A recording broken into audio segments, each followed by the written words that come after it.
Good to see you and congratulation Harnaaz ji, आपने हमारे देश का नाम और लाइक रोशन किया है। तो बताइए कि कैसा रहा एक्सपीरियंस विथ मिस यूनिवर्स तक का, और ये जो आपने क्राउन जीता है वो अपने आप में बहुत बड़ी बात होती है। तो कैसा रहा ओवरऑल एक्सपीरियंस मिस यूनिवर्स तक का सफ़र? पहली बात तो थैंक यू सो मच। आपने बोला कि बहुत बड़ी बात है, बिल्कुल 21 सालों के बाद इंडिया को ये क्राउन मिला है, पर ये सिर्फ मेरी नहीं, सबकी मेहनत थी और इसकी वजह से हमें ये क्राउन मिला है। कब से हम वेट कर रहे थे इस चीज़ के लिए। काफ़ी खुशनसीब महसूस करती हूँ मैं अभी, पर मैं कह कर गई थी जाने से पहले, पर मैं okay I think I should say काफ़ी खुशनसीब महसूस करती हूँ मैं, पर मैं कह कर गई थी कि मैं हरनाज हूँ और देश का नाज हूँ और मैं क्राउन ज़रूर लेकर आऊँगी। और मैंने आई थिंक वो किया, right, and I am happy. I just can't wait कि मैं ये सब कुछ सेलिब्रेट करूँ इंडिया के साथ। एंड जो इश्यूज़ हैं जिसके बारे में बात करना चाहती हूँ, एंड मैं डिटर्मिन्ड हूँ उसके बारे में और अच्छे से बात करूँ। ऐसा कॉन्फिडेंस आई थिंक हमारे देश के सारे यूथ के अंदर होना चाहिए कि मैं यहाँ जाऊँगी और ये जीत कर लाऊंगी। यू नो हरनाज जी, क्योंकि जितना मेरा नॉलेज है, दुनिया में पूरे, ना कि सिर्फ इंडिया में बल्कि पूरी दुनिया में बहुत सारे मॉडल हैं, मेल हो या फीमेल हो, लेकिन ये जो क्राउन किसी कुछ एक चुनिंदा लोगों के पास आता है, तो जिनमें से आप एक हैं। तो देन वो क्राउन आपको पहनाया गया, वो मैं वीडियो भी देख रहा था। What's your feeling? Oh my God, कहना चाहेंगे आप? आई थिंक वो फीलिंग बहुत अनएक्सप्लेनेबल होगी मेरे लिए, क्योंकि जब उन्होंने इंडिया बोला तो मेरे को ऐसे यकीन नहीं हो रहा था कि उन्होंने इंडिया बोला, एंड मैं एकदम से रोई, जैसे आपने वीडियो में देखा। बट आई थिंक जब मैं रोई तो मेरे साथ पूरा भारत भी रोआ, और वो फीलिंग बहुत ही यूनिवर्सल थी। एंड मुझे वो जब मैंने क्राउन डाला तो शायद आपने देखा भी होगा कि मैंने उसको पहले उसका माथा टेका, एंड ऐसे कुछ इंटेंशनली कुछ नहीं, बस वो होता है ना, जैसे जब मेरा नेशनल क्राउन भी था, जब मेरे को वो पहनाने वाले थे, तो मैंने जब पहना उसके बाद मैंने उसको भी मैंने माथा टेका। सो दैट समथिंग मेरे लिए। वो क्राउन का मतलब ये नहीं है कि आप जीत गए हो, आप दुनिया की सबसे खूबसूरत लड़की हो, जो कि अभी मैंने देखा है बहुत लोग मुझे से बोल रहे हैं। That's not the reality. The thing is, वो क्राउन आपकी बहुत बड़ी रिस्पॉन्सिबिलिटी है। तो आप जब कोई चीज़ लेते हो ना, जब आप कहीं पे भी जाते हो, तो यू आर ग्रेटफुल, आप पहले उसको शुक्रिया अदा करते हो। तो मैंने पहले क्राउन का शुक्रिया अदा किया कि आपको लगता है कि मैं वो पहनकर उन सब बातों पे या उस क्राउन को अच्छे से संभाल सकूं, और वो अब मेरी रिस्पॉन्सिबिलिटी है। और मैं अपनी देश के इंडिया से आती हूँ, और मैंने अपने देश को तो प्राउड करना ही है, बट अब मेरे ऊपर सब पूरी दुनिया की रिस्पॉन्सिबिलिटी है। तो जब उन्होंने वो पहनाया तो मुझे तब से ही वो रिस्पॉन्सिबिलिटी महसूस हो गई थी, और मैंने बोला अपने आप को कि हाँ, अब तो जो करना चाहती है वो अब तो करेगी, and now it's happening in your life. And Harnaaz ji, मैं आपसे जानना चाहूँगा कि ये बचपन से आप ऐसे पार्टिसिपेट करना चाहते थे, या बचपन से आप ऐसे मिस यूनिवर्स, मिस इंडिया, इन सब प्लेटफॉर्म पे ज्वाइन करना चाहती थी, या कब आपके दिमाग में आया कि मुझे ये ज्वाइन करना चाहिए, या कैसे? हाँ जी, अब वैसे मैंने बचपन से कभी नहीं ऐसा सोचा था कि मैं मिस यूनिवर्स के लिए जाना चाहती हूँ, क्योंकि छोटे होते मुझे पता भी नहीं था मिस यूनिवर्स क्या होता है। पर जैसे मैं बड़ी होती रही और मैंने इंस्पिरेशन देखी सुष्मिता सेन मैम से, लारा दत्ता मैम से, एंड प्रियंका चोपड़ा से, मुझे ये रियलाइज़ हुआ कि मैंने भी इनके जैसे बनना है। यू नो कि जिस वे में इन्होंने मुझे इंस्पायर किया है, मैं भी किसी लड़की को ऐसे इंस्पायर करना चाहती हूँ, किसी को भी, कि अपने आप पर हमेशा यकीन रखो और सब कुछ आपको मिलेगा अगर आपके नतीजे, आपकी जो नीयत है वो साफ़ है। तो ऐसे ही मैं मतलब मुझे अच्छा लगा जब मैंने रियलाइज़ किया, मेरे को ये पता चला कि मैं एक्टिंग भी कर सकती हूँ, मुझे एक्टिंग करना बहुत पसंद है, एंड मैंने ये भी देखा कि I can become a model also. So ऐसे ही धीरे धीरे मैंने अपने आप को एक्सप्लोर किया कि हाँ, मुझे ये करना अच्छा लगता है।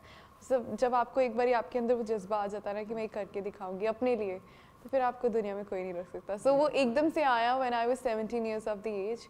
तो उसके बाद मैंने कभी पीछे मुड़ कर नहीं देखा, और जो मर्ज़ी हो जाए दुनिया में, मैं हमेशा डट के रही हूँ कि कोई मेरा तहस नहस नहीं कर सकता। इनिशियली वो पंजाबी में कहते हैं ना कि इधर दा उधर कुछ नहीं कोई कर सकता, वो अपने आप स्ट्रॉन्ग बिल्ड होता रहा मेरा एटीट्यूड। और यही मेरी एडवाइस होगी यंग विमेन को ऑल अराउंड द वर्ल्ड कि जब आपके अंदर आपका अपने आप पे यकीन है, तो आपको दुनिया में कोई भी नहीं रोक सकता। आपको बहुत लोग आएंगे आपको मतलब नीचा दिखाने के लिए, या मे बी आपको ऐसे लगेगा कि मैं टूट जाऊंगी, पर आप जब तक आपका अपने आप पे कंट्रोल है कुछ भी नहीं हो सकता। बिल्कुल बिल्कुल, अब आपका कोई नहीं कुछ भी नहीं कर सकता। तो हम ऐसा माने क्योंकि हरनाज जी ये जो रास्ता है जहाँ जो आपने मुकाम हासिल किया, ये रास्ता आप कहीं ना कहीं बॉलीवुड की तरफ भी जाता है, क्योंकि चाहे आपने बात की लारा दत्ता, सुष्मिता से, जितने भी लोगों को ये टैग मिला, आज हम देख रहे हैं बॉलीवुड में उनका बहुत ही अच्छा नाम समझ। और आपने एक्टिंग की भी बात की, तो हम ऐसा माने कि अब हरनाज जी जो है इसके बाद ये 1 साल तक का जो भी प्रोसेस है उसके बाद अब आप एक्टिंग में हम आपको देखेंगे ऐसे कुछ? Well, it's too soon to describe that how my future will look, to be honest, क्योंकि अभी कुछ भी नहीं पता है क्या होगा ज़िंदगी में, but being an actor I am looking forward, जो भी होगा let's hope for the best, to be honest, but acting हमेशा मेरा passion रहा है और मैं एक्टिंग के थ्रू लोगों को इंस्पायर करना चाहती हूँ, क्योंकि आज की दुनिया में सब एक्टिंग से बहुत इंटिमिडेटेड फील करते हैं, बहुत उनको ऐसा लगता है कि काश हम भी उस कैरेक्टर में होते, काश हम भी उस मूवी में होते। तो पता है हमें कैसे सबको इन्फ्लुएंस करना है, और अगर है वो कला तो आप उसको यूज़ करो सही ढंग में, एंड ये प्लेटफॉर्म से अपने दिल की भी सुनो और लोगों को इंस्पायर भी करो। So let's hope for the best. बिल्कुल बिल्कुल। सो आपका favourite actor? Shahrukh Khan. And female? Deepika Padukone. I think best Om Shanti Om duo मुझे काफ़ी अच्छा लगता है। Not only acting, it's not only about on screen वो कैसे हैं, बट ऑफ स्क्रीन भी वो कैसे हैं। मेरे लिए हमेशा आर्टिस्ट, मैं हमेशा जब आर्टिस्ट को देखती हूँ एज एन ऑडियंस और एज एन एक्टर, तो मैं उनको उस ढंग से देखती हूँ कि ऑन स्क्रीन ही नहीं ऑफ स्क्रीन भी वो कैसे हैं। तो उनका दोनों का जो एटीट्यूड है वो काफ़ी डाउन टू अर्थ रहा है, और जिस ढंग से उन्होंने अपने आप को क्रिएट किया है, अपना ऑरा, एंड हर चैलेंज को उन्होंने फेस किया है, आई थिंक वो हम सबको सीखना चाहिए। Sanjay Leela Bhansali, I love his work, I love the quality, जो वो मूवीज़ करते हैं वो मुझे बहुत ही मतलब वो आई लव इट। वो होता है ना एक आर्ट को वो बहुत अच्छे में दिखाते हैं, एंड हर चीज़ की डिटेल्स देखते हैं। तो उनको ज़रूर बहुत टाइम लगता है मूवी बनाने का, बट वो वर्थ इट होती है। And every movie that I watched his movie, every movie, it's just the best till now, so no doubt he's my favorite. And favorite politician?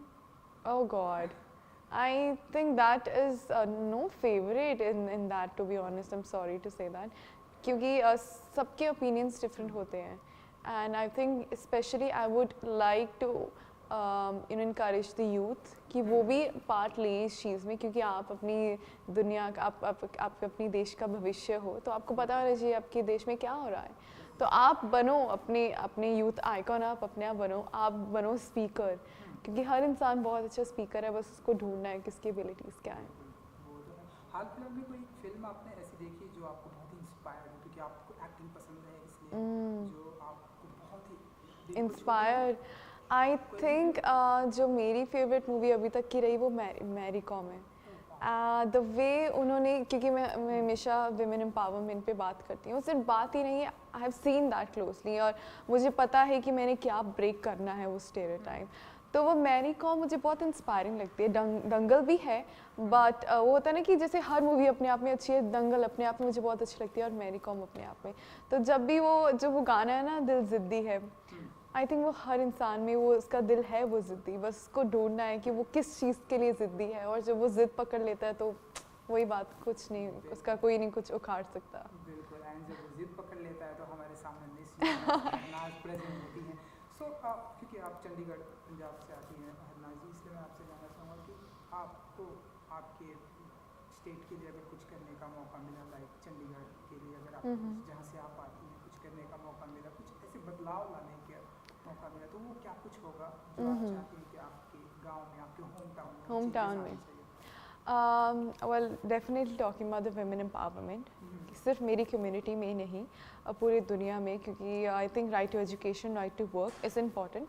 उसके साथ साथ right to choose your own partners बहुत ज़रूरी है, और ये हमें उनको समझाना है इसका मतलब क्या है, क्योंकि सबको पता है कि हमारी लेजिस्लेशन पावर, क्योंकि सबको पता है हमारी लेजिस्लेशन पावर कंट्री की सबसे स्ट्रॉन्ग है, we have the lengthiest constitution, but हमें एग्जीक्यूट करने के लिए इंडिविजुअल्स को समझाना पड़ेगा। उसके बारे में मैं ज़रूर बात करूँगी, but let's be practical. Climate change के बारे में भी मैं बात करना चाहूँगी क्योंकि आई थिंक वो बहुत ही ऑब्वियस है, उसको ये नहीं मैं कहूँगी कि ये एडवोकेसी है मेरी, क्योंकि वो हर इंसान की एडवोकेसी होनी चाहिए ऐसे।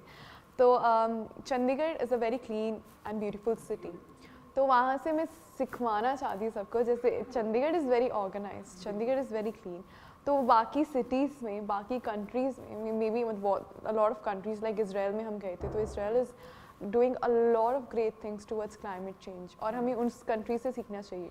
बट अगर मैं इंडिया के बीच में रहकर बताऊँ कि चंडीगढ़ से हमें क्या सीखना चाहिए, रादर देन मैं ये कहूँ कि चंडीगढ़ में क्या बदलाव आना चाहिए, तो आई थिंक वो क्लीन ब्यूटीफुल सिटी कैसी है उस पर हमें सीखना चाहिए। बिल्कुल। फूडी हैं आप? लव, पूरा रज के खाना खाना पसंद है। ओह वाह, फेवरेट फूड्स ऐसे जो I think now everybody knows that, but let me tell you one more dish which I love. Makhi di roti sarson da saag is surely my favorite, and rajma chawal. So I think वो सबके favorite है। हमारा भी favourite है। Wow. क्योंकि हरना जी अभी आप तो आपकी लाइफ की जर्नी स्टार्ट हुई है, अभी हम ऐसे बहुत सारे आपके स्टेप बाय स्टेप ऐसे दुनिया देखेंगे। सो ऐसे Mumbai sorry India and India के बाहर पूरे ऑल ओवर वर्ल्ड अब आप ट्रैवल करने वाली हैं, तो अगर आप कुछ बता सकें कि आपको ऐसी कौन सी जगह पर जानी है जो आपकी फेवरेट है, जहाँ पर आप जाना चाहते हो? जाना चाहते हैं? इसराइल मेरी एक ड्रीम डेस्टिनेशन थी। जहाँ पर आपने क्राउन जीता बिल्कुल इन द होली लैंड, तो थैंक गॉड मेरा वो फुलफिल हो गया।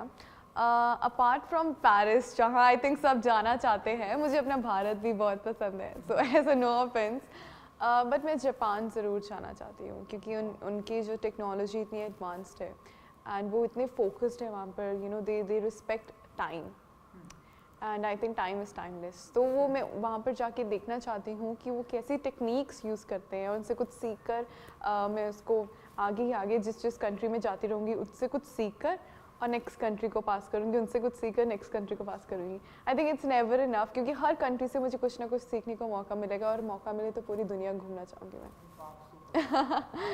यू नो नाजी, क्योंकि आपने बताया कि एक्टिंग में हम आपको देखेंगे, आई विश कि जब ये आपका सारा प्रोजेक्ट खत्म होने के बाद हम आपको एक्टिंग में देखेंगे। इसके अलावा और किन किन चीज़ों का शौक रखती है, लाइक सिंगिंग का? बिल्कुल, मुझे सिंगिंग का बहुत शौक है। मैं अपने आप को एज अ प्रोफेशनल सिंगर नहीं बुलाती हूँ, शौक से ही मैं सिंगिंग करती हूँ। Don't worry. 1 second, sorry.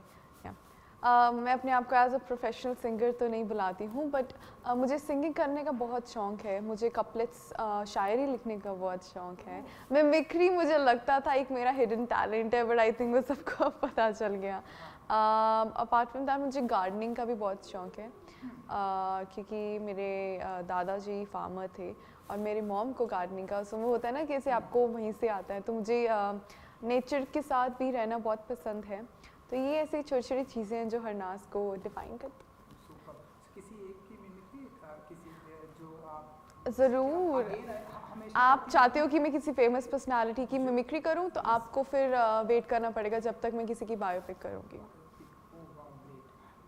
चलिए आगे मैं अपने हमारे मिस यूनिवर्स पे आता हूँ कि जब ये आपकी जर्नी स्टार्ट हुई तो कभी आपको ऐसा लगा कि ऐसे कुछ नर्वस हुई आप, या कुछ भी ऐसी फीलिंग आई कि यार ये बहुत ही टफ है, या आपने आपको ऐसा आ गया कि हाँ ये मैं जीतने वाली हूँ? कब आपको ऐसा? Right, I think nervous is a very very natural feeling. कुछ गलत नहीं है अगर आप नर्वस फील करते हो, पर उसको ओवर पावर कैसे करना है वो बहुत ज़रूरी है, क्योंकि आखिर में इंसान वो ही सक्सेसफुल हो जो अपने इमोशंस को कंट्रोल कर सके।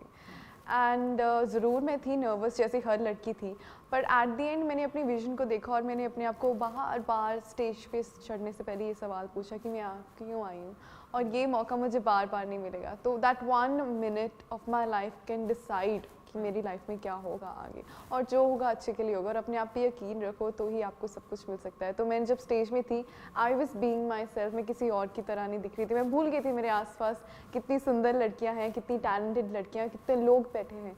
मैं बस अपने आप पे ध्यान दे रही थी। आई थिंक तभी आप जीत सकते हो अपने आप से। Thank you so much. हमसे बात करने के लिए thank you so much. Thank you. Thank you.